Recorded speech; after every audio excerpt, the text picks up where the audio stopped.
ฟังเสียงหัวใจตัวเองดีที่สุดเนาะแล้วก็วางแผนอนาคตบ่ว่าที่เฮ็ดอาชีพใดบ่ว่าเฮ็ดอาชีพรับราชการบ่ทหารตำรวจหรือว่าเฮ็ดค้าขายเฮ็ดเกษตรมีหยังก็แล้วแต่เนาะสุดท้ายแล้วเป้าหมายเดียวกันก็คือเงินเนาะเลี้ยงในโซเชียลมีเดียกับชีวิตจริงมันต่างกันเด้อเนาะต่างกันอีหลีเด้อถ้าเจ้าบ่มักแท้ๆนะเรื่องกันเกษตรนี่สิบ่ให้ฟังนะถ้าเจ้าบ่มักแท้ๆนี่มันนั่นอยู่บ่ได้เลยทุกคนเนาะมันจะลำบากคืออย่างที่หลายๆครูอ่ะแบบว่าอยากมีโมเมนต์แบบว่าพ่อแม่สั่งแบบว่าสั่งพื้นฐานไว้แล้วก็แบบว่าพ่อแม่จัดงานแต่งให้เฮาบ่แบบนี้เฮาอยากมีโมเมนต์แบบนี้สุดนะแต่ว่าบ่มีเขาก็เลยต้องได้หาเองได้หาเองเบิดทุกอย่างแล้วดีแท้นี่ให้เก็บเงินก้อนนึงหลายๆอย่างครับเฮามาลงทุนถ้าเฮาบ่ใส่แฮงก็มีเงินเนี่ยเฮาลงทุนได้เด้คือส่วนเขาก็ได้ส่วนหลายคนยุคปัจจุบันนี่ที่กลับมาเฮ็ดเกษตรมันหยังส่วนหลายจะเป็นคนมีเงินหลายกว่าเนาะมีเงินเก็บก่อนหนึ่งแล้วก็จะเฮ็ดเกษตรมาใส่ชีวิตแบบ slow life แบบนี้สบายดีทุกคนที่กำลังติดตามมักส้มยินดีต้อนรับเข้าสู่ช่องอาคาน้อยตอนนี้เราก็อยู่กับช่องอาคายามีตามหน้าจอคือเก่าเด้อเนาะคือมื้อนี้เราก็อยู่สวนคือเก่าเวลาฝนหาตกเช้าตอนนี้ผมรู้สึกว่ามันสิตกมาอีกเทื่อนึงแล้วเนาะตกฝนตก3 มื้อเรียนติดแล้วแต่เขาก็เลยว่าแบบว่าหยัดเวลามาแชร์ประสบการณ์กันกลับมาใช้ชีวิตอยู่บ้านกลับมาใช้ชีวิตอยู่ป่าแบบนี้เนาะแล้วหลายคนที่สงสัยว่าเป็นหยังคือว่าเฮาเลือกใช้ชีวิตแบบว่าอยู่ป่าอยู่ภูแบบนี้นะทั้งที่แบบว่าเฮายังหนุ่มยังน้อยเนาะอายุเฮาก็บ่ได้หลายแท้ว่าเนาะแม่นยังเป็นเป็นวัยที่กำลังอยากลิ้นอยากม่วนอยากเที่ยวอยู่เนาะแต่ว่าเฮาตัดสินใจ2คนเฮาน่ะตัดสินใจเลือกที่จะมาใช้ชีวิตแบบมาเฮ็ดเกษตรไม่เฮ็ดไม่หยังมันอยู่มาหยะอยู่ป่าแบบนี้เนาะมื้อนี้ก็เลยว่าถือโอกาสนี้มาแชร์ประสบการณ์เนาะในการกลับมาใช้ชีวิตเฮ็ดเกษตรเนาะง่ายๆซื่อส่วนหลายเพราะว่าเฮาอาชีพหลักๆของเฮาคือเกษตรเนาะกับ YouTube อ่ะเนาะคือแต่ว่าเฮาตัด YouTube ออกไปเฮาเว้าเรื่องเกษตรเอาในนี้เนาะคือก่อนอื่นต้องย้อนเวลากลับไปเนาะย้อนเวลากลับไปประมาณ3 ปีที่แล้วเนาะพอดีครบรอบ3 ปีเลยเด้อหลังจากที่ค่อย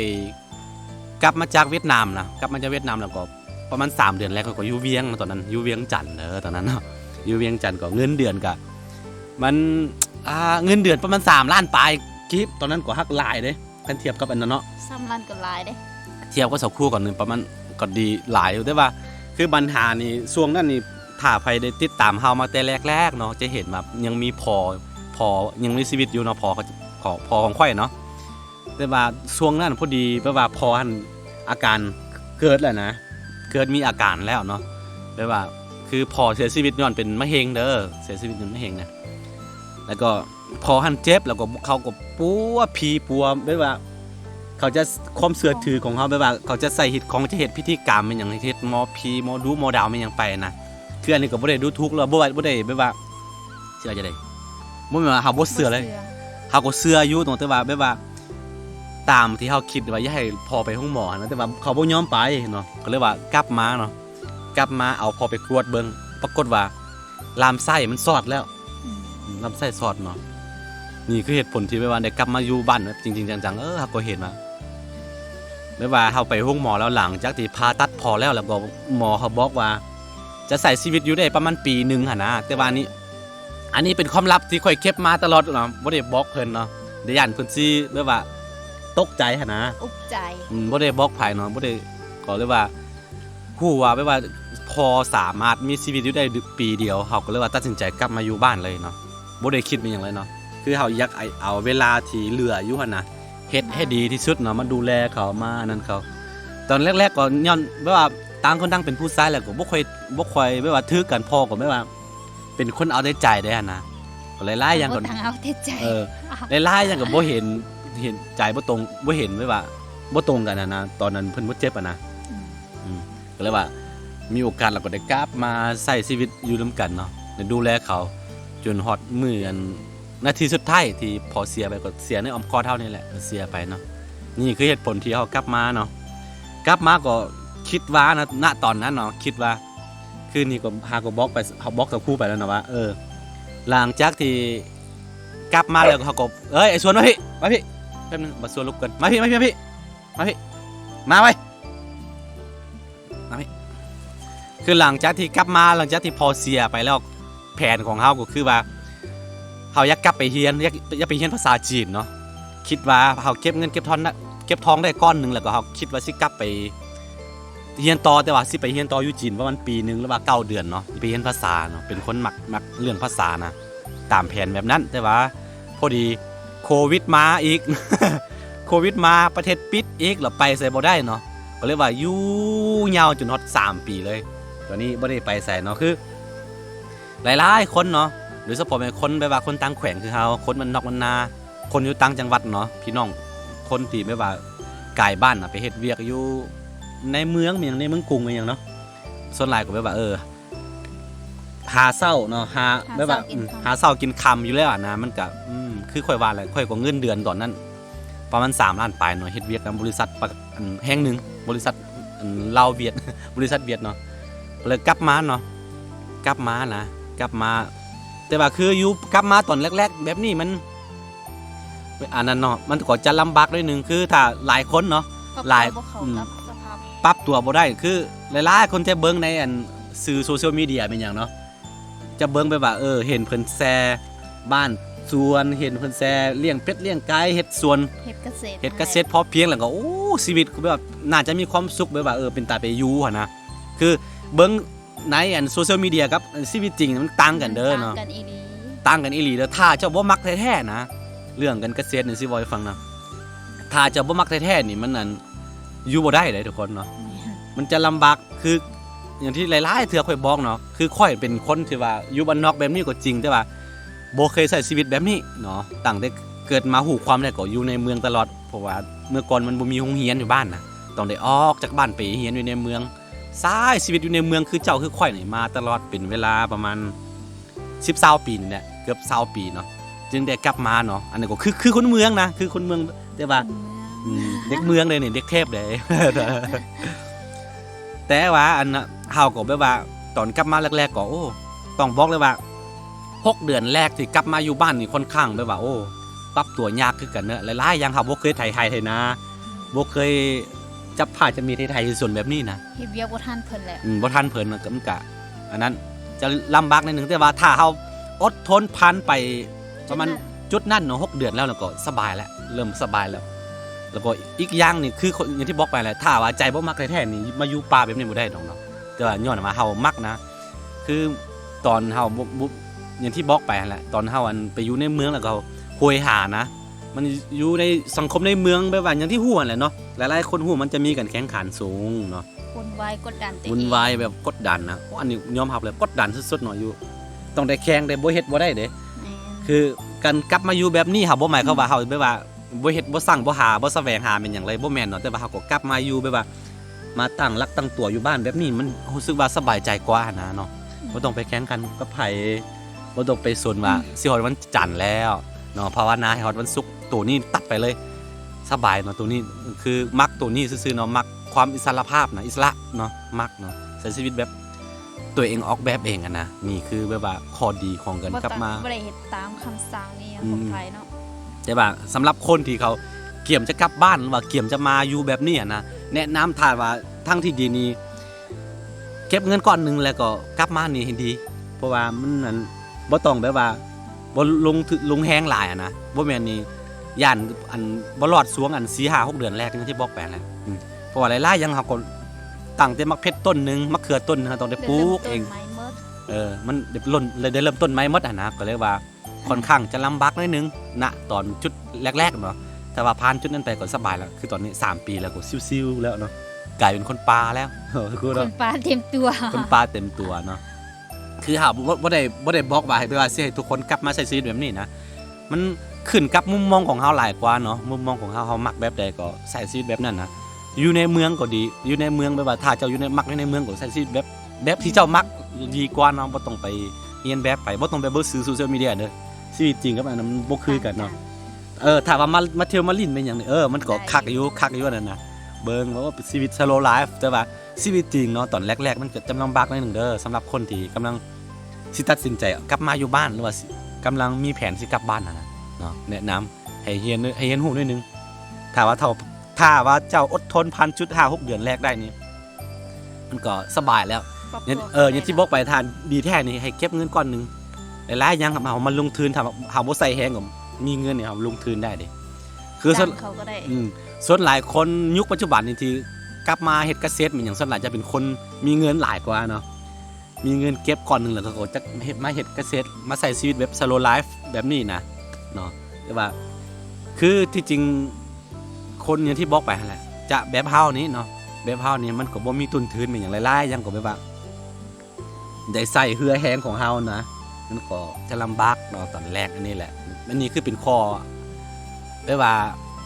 สิว่าจะได้อดฝึกตัวเองนะเนาะว่าเจ้าสามารถสิอยู่รอดกับสถานการณ์แบบนี้ได้บ่เนาะในที่สุดเราก็รอดมาเนาะรอดมาแล้วก็ปัญหาคือเฮาบ่ได้มีดินมีดอนบ่ได้มีดินมีดอนตอนแต่แรกนี่แล้วนะ เขาก็เลยต้องได้บุกเบิน ได้บุกบืนเหลือผู้อื่นนะคนที่แบบว่าพ่อแม่มีพื้นฐานอยู่แล้วกับเฮาบ่มีเป็นอย่างนี้มันก็ต่างกันฮะเนาะ ต่างกัน บ่ว่าเรื่องดินเรื่องเฮาะเรื่องเฮือนหลายๆอย่างเฮาได้เฮ็ดเองหมดนะก็เลยว่า ทุกอย่างเลย จะทราบกว่าหมู่น้อยหนึงเนาะก็บ่เป็นหยังแต่ว่าถ้าไปเทียบกับคนที่มีพื้นฐานนี่เราบ่ได้นะ แม่นบ่ต้องไปเปรียบเทียบคนอื่นถ้าเปรียบเทียบแล้วก็รู้สึกว่าด้อยกว่า อืม ตกต่ำมาทันที คือตอนแรกเฮาบ่มีแผนว่าสิได้มาอยู่นี่เพราะว่าอันนี้ถ้าใครติดตามเฮามาตั้งแต่แรกเฮาก็ซื้อช่วงกันต้นปีนี้เนาะตอนเดือนหนึ่งเดือนมังกรหาก็มาเริ่มเฮ็ดเดิน เอ สา อ ย ตอนแรกๆนี่ว่าวางแผนว่าสิไปอยู่พูนถ้าไปคือเบิ่งคลิปเสาคูก็พอไปทาง ไปทาง ไกลเนาะ ไกลแท้ไกลว่าอยู่หั่นนั้น อยู่บ่มีเส้นทางบ่มี บ่มีสัญญาณจักหน่อยเลย น่าจะได้แบบว่าถ้าไปอยู่พ้นนะโอกาสสิได้ออกมาบ้านก็บ้านเดือนนึงเทื่อนึงประมาณนั้นบ่มีเส้นทางเลยเพราะว่าดินตอนนี้บ่ได้ซื้อณตอนนั้นเนาะ แม่ ยังบอกแล้วสักครู่ว่าเฮาสิไปอยู่เพิ่นไปเลี้ยงเป็ดเลี้ยงไก่เลี้ยงไม่หยังไปอยู่เพิ่นเลยก็จะนี้แต่ว่าบังเอิญโชคดี ได้อยู่โมโม แต่อยู่ใกล้ๆนี่ห่างจากบ้านประมาณ3กิโลก็บ่ไกลแต่ว่ามันบ่มีเส้นทางแบบว่าเส้นทางลำบากแล้วก็บ่มีบ้านคนนะมันก็มาแบ เส้ บ นทางอันตรายแฮง อยู่ป่า แล้ เนาะ วบ่เก่ง อยู่ป่ามันอยู่ป่าแล้วก็ค่อนข้างเงียบเนาะค่อนข้างไกลจากคนบ่มี นี่แหละ ไผมาเลย แล้วก็เป็นความโชคดีเขาเพราะว่าเจ้าของเก่านี่เจ้าของที่ดินเก่านี่มันเขาเราเจ็บเนาะเจ็บคือพอเป็นมะเร็งคือกันนั่นก็สิไปปัวสิไปห้องหมอกับบ่ฮู้ว่าเป็นมะเร็งนะสิไปแล้วก็บ่มีเงินเพิ่นก็เลยว่ามาขายให้เฮาเนาะแต่ว่าเป็นความโชคดีแล้วความโชคดีก็สิซื้อได้ก็มันก็ใส่เวลาสุดเนาะ ใช้เวลาเก็บเงิน เก็บเงินเก็บคำติดหนี้ติดสินหลายสุด บ่มีเงินเป็นก่อนเป็นกลาง อืม ของตัวเอง คือดินตอนนี้เฮาซื้อมาแบบว่าโอ้เป็นหนี้เป็นสินมิดเนาะแล้วก็หลังจากนั้นเฮาเป็นหนี้เป็นสินแล้วก็เฮาก็เก็บเงินเทื่อเล็กเทื่อน้อยแล้วก็ ค่อย บวก ทยอยกลับให้เขา บวกกับอันแบบว่าผู้ใหญ่ใจดีเนาะแม่สักครู่แด แม่น ลูกพี่เฮาแดไอ้วงแดเนาะแม่สักครู่อันอยู่ออสเตรเลียเนาะกับไอ้วงแดเนาะหลายๆคนพลเล็กพลน้อยมาช่วยกันแล้วก็ สมทบกัน สมทบกันแล้วก็ ก็ ชำระหนี้ได้หมด แม่ ปีนี้เนาะก็เรียกว่าได้ดินตอนนี้มาประมาณนี่คือทั้งหลังตัวนี้เนี่ยทำตอนแรกมันจะมีอันทั้งหลังนี่จะมีใส่น้ำกั้นเด้อใส่แดนเฮาอยู่ใส่น้ำนี้แล้วก็อันนี้หาซื้อประมาณเดือนแล้ว2เดือนเนาะ2เดือนที่แล้วนี่เนาะซื้อต่ออีกนะก็เรียกว่ากลายเป็นดินเฮาหมดเนาะ เขาไข่ตอเนาะ พอทำอิฐเนี่ยซื้อได้ต่อพอดน้ำซื้อเนาะแล้วก็เดี๋ยวนี้กลายเป็นหมดแล้วประมาณ8เฮกตาร์กล้าว่าประมาณ8-9เฮกตาร์นี่เนาะถ้าว่าไร่เป็นไร่ก็1เฮกตาร์นึงประมาณ6ไร่ไปเนาะแล้วก็ค้นไปเอาประมาณนั้นเนาะแล้วก็แผนของเฮาคือตอนแรกเนาะถ้าว่าเกิดตามสิ่งที่เฮาไว้ว่าวาดฝันไว้นี่คือเฮาสิลงปลาเป็นอย่างแล้วเมื่อแล้วก็สิเลี้ยงปูเลี้ยงปลาเป็นอย่างนี้นะ เลี้ยง แต่ว่า เป็ดเลี้ยงไก่ แต่ว่ารถจกรถแมคโครบ่มีเนาะ อยู่ มาขุดได้ หายาก มาขุดได้ครึ่งนึงแล้วก็มันเพเนาะบ่มีแบบนี้นะต้องได้ท่าฮอตพุ่นแหละ บูว่าสิได้ท่าฮอดมือใด ประมาณพุ่นแหละฮอตฤดูแล้งพุ่นแหละเนาะ น่าจะแม่น ประมาณเดือน11เดือน12ครับผมสิได้มาบุกบืนสิได้มาอันบุกบืนเนาะแล้วก็แผนต่อไปของเฮาคือการมานี่ก็บ่ได้เฮ็ดเกษตรอย่างเดียวเนาะครับก็สิหลายๆอย่างเฮ็ดหลายๆอย่างแต่ว่า บอนพัก บอนพัก หลายๆ ไกลพักใจ คนที่อยากมาพักอยู่แถวดอยอย่างนั้นนะ อืม อย่ามาสัมผัสธรรมศาสตร์ก็มาอยู่นี่ได้ แม่น อาจจะเฮ็ดเต้นเนาะ กางเต้นเวียงนอน แน่อนาคตเด้อตอนนี้ยังบ่มีทุนเถื่อ ปีหน้าบ่เป็นปีหน้าปีไทยปีนี้แหละไทยปีนี้ก็น่าจะอันเฮากล้าว่าจะดานจะมีรถแมคโครมาอีกอะนะก็สิจกหนองป่านี่จกหนองป่าก็ย้ายเขาสิเฮ็ด3หนองหนองหนึงของอันน้องทราย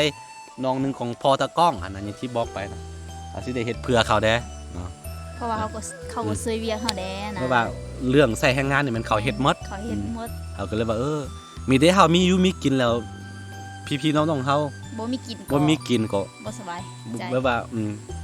มีแต่คือว่าเอาตัวรอดน่ะมันก็บ่ดีเนาะฮะก็ บ่ดี เฮามีกิน เฮา เฮา ต้องได้ช่วยเหลือ เฮามีกินเฮาก็อยากให้อันพี่น้องตัวเองมีกินนะมันนะก็เลยว่าได้แบ่งดิน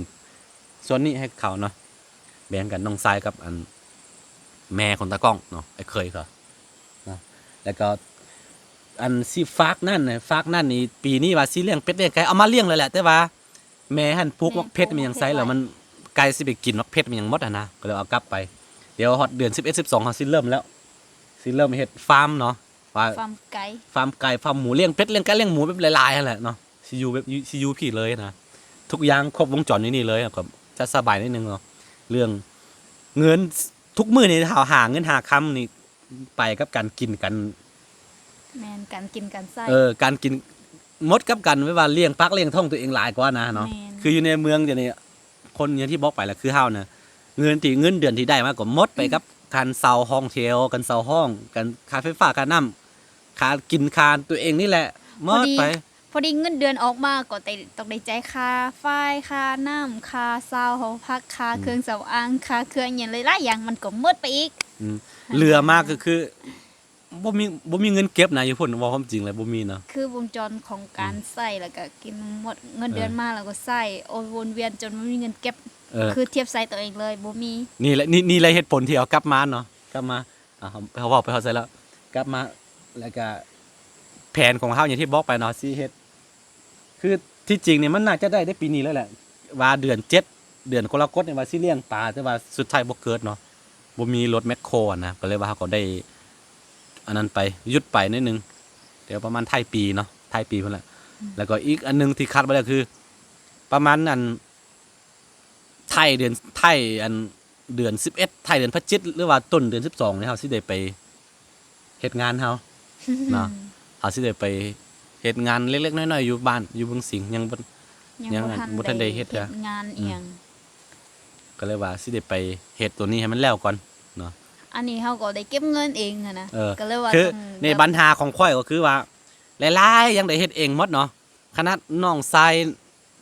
ายแต่งงานมันยังบ่ว่าคาดองการแต่งงานมันยังข่อยเป็นว่ารับผิดชอบหมดเนาะไม่ว่าเฮาเป็นสาวหลักแล้วก็หลายๆยังได้เฮ็ดเองอะนะยังเว้านำสักครู่ว่าแบบว่าอยากมีโมเมนต์แบบว่าพ่อแม่สั่งแบบว่าสั่งพื้นฐานไว้แล้วก็แบบว่าพ่อแม่จัดงานแต่งให้เฮาบ่แบบนี้เฮาอยากมีโมเมนต์แบบนี้สุดนะแต่ว่าบ่มี เขาก็เลยต้องได้หาเอง ได้หาเองเมื่อทุกอย่างแล้ว แต่นี่กำลังเก็บเงินไปเฮ็ดงานนี่เป็นงานมั่นเนาะงานมั่นงานน้อยๆหั่นแหละ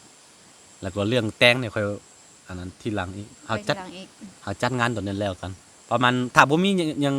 เปลี่ยนแปลงประมาณท้ายเดือน11หรือว่าต้นเดือน12ตามแผนครับเพราะว่าคันบ่แม่นอันนั้นนี่เก็บเงินบ่ทันบ่มีเงินอย่างนั้นก็มันก็หมดไปแล้ว20-30ล้านเนาะ 30 ล้าน 30-40ล้านเนาะประมาณไปเฮ็ดงานน้อยๆซื่อๆก็หมดแล้วเนาะประมาณ100,000-200,000นั่นนะบาทเนาะมันก็หมดไปแล้วเนาะก็เลยว่า อันนี้ก็มันเป็นคือเคยเว้าหลายเทื่อแล้วเรื่องมุมมองกันใช้ชีวิตก่อนแต่งหรือว่าใช้ชีวิตหลังแต่งเนาะเราเคยเว้าเหมือนกันแล้วคือสมัยปัจจุบันนี้เรียนรู้กันไปบ่เป็นซังแหละแต่ว่าคือสังคมมาอยู่แบบนี้ครับบ่แม่นเขาว่าแบบมาแบบนี้เด้เฮาก็แบบว่าผู้รักผู้ใหญ่แม่นหยังเฮาก็โอ้ล้มกันหมดแล้วหั่นนะโอ้ล้มกันหมดแล้วเนาะมีแต่ คือหลายคนคอมเมนต์ถามหาเลยว่า คนอาค่าบ่แต่งงานก็สามารถอยู่นํกันได้บ่หั่นนะ ที่จริงแบบว่า ที่จริงสมัยก่อนน่ะบ่แม่นได้บ่ได้อยู่แบบนี้ สมัยก่อนบ่ดีอยู่แต่ว่าคือมาถึงปัจจุบันบ่แม่นว่ามาอยู่เลยบ่แม่นเนาะเฮาก็แบบว่าได้โอ้ล้มกันหมดแล้ว โอ้ร่วมกันแล้วมีแต่ว่ายังบ่ได้เฮ็ดพิธีหยังเลย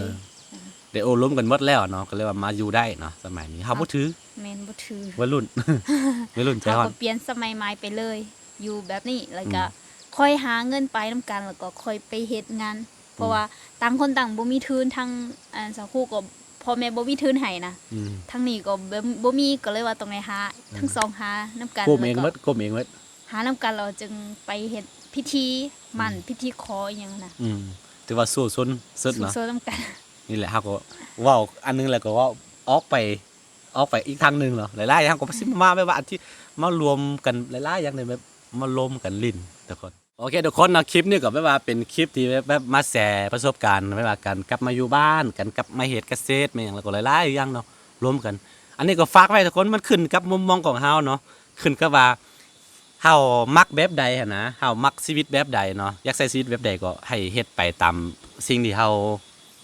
ใจเฮาสร้างมาเนาะบ่ต้องไปเฮ็ดตามเทรนด์บ่ต้องไปเฮ็ดตามกระแสที่เขาเว้ากันเนาะเอาฟังเสียงเข้าใจตัวเองดีที่สุดเนาะแล้วก็วางแผนอนาคตบ่ว่าจะเฮ็ดอาชีพใดบ่ว่าเฮ็ดอาชีพรับราชการบ่ทหารตำรวจหรือว่าเฮ็ดค้าขายเฮ็ดเกษตรมีหยังก็แล้วแต่เนาะสุดท้ายแล้วเป้าหมายเดียวกันก็คือ เงิน เงินเงิน เงิ เนาะ นเลี้ยงตัวเอง เงินเลี้ยงปากเลี้ยงท้องตัวเองเนาะแล้วคำว่าประสบความสำเร็จก็ขึ้นกับมุมมองของตัวเองแหละก่อนเนาะคือสำหรับค่อยเนาะคำว่าประสบความสำเร็จก็คือ มีอยู่มีกินเลี้ยงคนที่เฮาฮักดูแลคนที่เฮาฮักได้เนาะพ่อแม่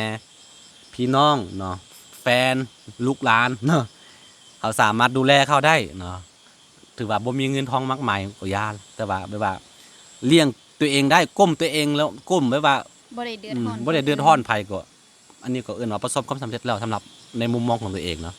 ชีวิตที่จริงชีวิตคนเฮาก็บ่มีหยังหลายหรอกทำนี่แหละเนาะบ่ต้องไปโหยหาหยังอีกละ